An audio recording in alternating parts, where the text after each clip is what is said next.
Sure. And I guess speaking of Robert Gosser and the Josh Hader trade, looking at the bullpen, this is obviously the first full season without Josh Hader in several years. So, leading to some questions about how the Brewers will end games. Obviously, we know Devin Williams is going to be at the end of games, and he's excellent, and we really don't need to worry about him handling that role at all. But I think if fans have some question, it's how do you get to Devin Williams, right? So, um, instead of just going name by name like I did with the rotation. Let's just kind of take the big picture and start with a Patreon question from Mark Podscarby, who's asking, what is your overall assessment of the bullpen, and who do you think will step up to cover those late innings? So I think it's pretty good. I worry a little bit. Hader obviously is one of the best relievers in baseball and has been for a very long time, possibly one of the best ever. And Devin Williams is good. He's very, very good. And the pitching ninja stuff is fun. But I do worry about him a little bit because he has had some weird blowups and he's punched a wall. And I'm not sure necessarily the brain is there for the closer mentality. But, generally speaking, he's super awesome. And after that, they have just really good depth. And they're really, really good at building bullpen depth and leveraging, former starters and guys with 2, not 3 good pitches. And I like Peter Strzelecki a lot. I think he will fit into one of the setup men when the long guys are gone. And I like Jake Cousins might not make the team, but I still like his stuff, even though it doesn't always play up that well. I think they're with the long guys they have, with the starters that will end up in the bullpen, with Hauser being Rugi or whatever, that's how it goes.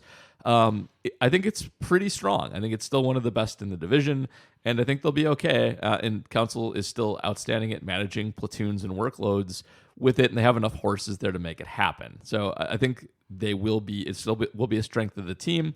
There's more question marks than there usually is, but not really that many. It's really, if Williams is fine, if he's just a nails closer like he should be, they have the horses to make this really, really good.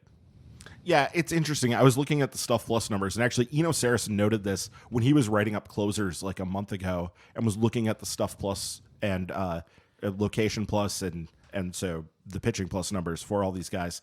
He noted that Hader was among the worst in terms of Location Plus, which isn't really like not a surprise. Surprising. Yeah. No, like you watched him pitch, that's the case. Even when he's good, you're always like, well, he's kind of living outside the zone and he's relying on guys to go swinging at stuff outside the zone because of the deception and all of that. But yeah, I mean, Williams actually 115 stuff plus, 100 location plus, which works out to a 106 pitch plus, whereas Hader 117 stuff plus, so a little bit better, but not remarkably so, but a 93 location plus with the Brewers last year. So that definitely it's something that you always had to kind of worry about there. And I don't worry about that in the same way with Williams, though he would get sort of extended out last year. Maybe it was just right when he took over.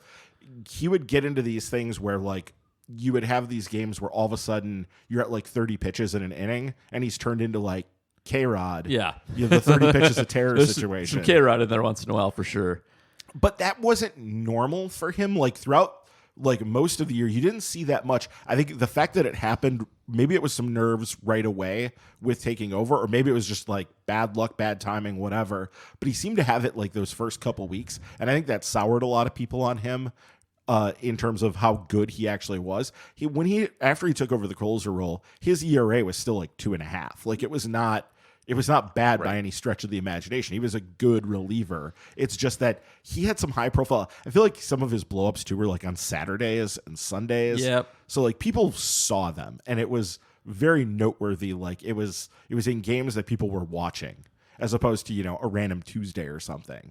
So I think that Paul generally here is right. They have quite a bit of depth in a lot of different ways that this can go, but Williams is sort of the key, and I don't see any real reason to think that Williams is going to be anything less than a good, solid closer.